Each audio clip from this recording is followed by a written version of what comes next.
সব ব্যস্ততা কোলাহল সবকিছু ছেড়ে একান্তে নিজের সাথে কিছুটা সময় কাটাতে আমি চলে গিয়েছিলাম বাংলাদেশের সবচেয়ে সুন্দর সমুদ্র সৈকতে, যার নাম নড়ালিয়া। যেখানে আমি একান্তে প্রকৃতির সাথে সময় কাটিয়েছিলাম, খেয়েছিলাম আমার পছন্দের কিছু খাবার, আবার পড়েছিলাম আমার পছন্দের একটি বই, যেখানে আমি মুক্তাকাশে উড়ে বেরিয়েছিলাম কোনো বাধা ছাড়াই। চলুন আপনাদেরকে আজকে আমার এই সোলো ট্রিপটার কাহিনী শোনাই। এই ট্রিপে আমার প্রথম সফর সঙ্গী ছিল এই কাকুকে ফেসবুক দেখাতে দেখাতে আমি চলে আসি সীতাকুণ্ড বাজার। সীতাকুণ্ড বাজার থেকে লোকাল বাসে করে আমি চলে যাই বাঁশবাড়িয়া বাজার। ভাড়া নিয়েছিল 10 টাকা। বাঁশবাড়িয়া বাজার থেকে বাঁশবাড়িয়া ফেরিঘাট যাওয়ার জন্য সিএনজি পেয়ে যাবেন, এখান থেকে ভাড়া নেবে 20 টাকা। তারপর একটা সিএনজিতে করে আমি চলে যাই বাঁশবাড়িয়া ফেরিঘাট। সিএনজি থেকে নামার পর আমি এই রাস্তা দিয়েই হাঁটা শুরু করব নড়ালিয়া সমুদ্র সৈকত যাওয়ার জন্য। তারপর আমি এই রাস্তা ধরে হাঁটা শুরু করি। এই রাস্তাটা খুবই নিরিবিলি, একদমই মানুষজন নাই, যদিও আমি হালকা পাতলা ভয় পাচ্ছিলাম, তবে মজাই লাগতেছিল। প্রচুর পরিমাণে রোদ থাকলেও আমার খুব একটা গরম লাগতেছিল না, কারণ অনেক পরিমাণ বাতাস ছিল।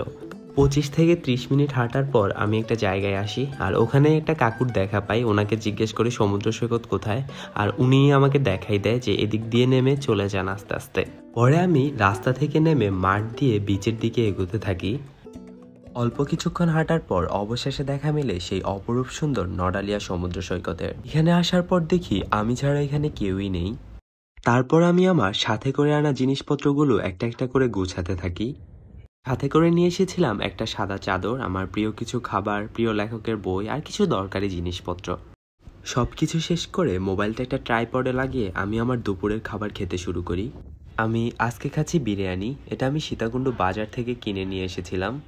একা একা খাবার খেতে আমার খুব একটা ভালো লাগছিল না, আর তখনই হাজির হয় আমার বন্ধু ডগেশ।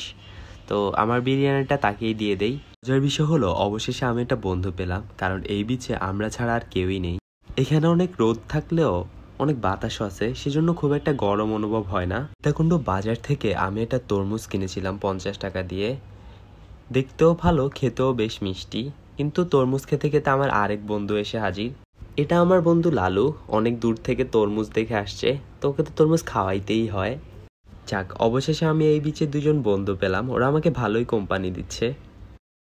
তারপর আমি আমার পছন্দের লেখকের একটা বই পড়লাম কিছুক্ষণ সৈকতের এই প্রান্ত থেকে ওই প্রান্তে দৌড়াদৌড়ি লাফালাফি করলাম। মনে হচ্ছিল এটা আমারই জগৎ, এখানে আর কেউ নেই।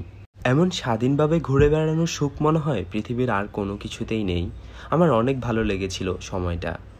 তারপর বিকেলের দিকে এখানে কিছু মানুষজন আসে, তারাও আমাকে অনেক ভালো কোম্পানি দেয়, অনেক ভালো সময় কেটেছে তাদের সাথে। আস্তে আস্তে আমি আমার সাথে করে আনা সব ময়লা আবর্জনা প্যাকেট করে ফেলি। আপনাদের সবার কাছে একটাই রিকোয়েস্ট, আপনারা সমুদ্রটা পরিষ্কার রাখতে সাহায্য করবেন, আর সমুদ্রে ময়লা আবর্জনা ফেলবেন না। এখান থেকে অনেক সুন্দর সানসেট দেখা যায়, যেটা আমি কল্পনাও করি নাই।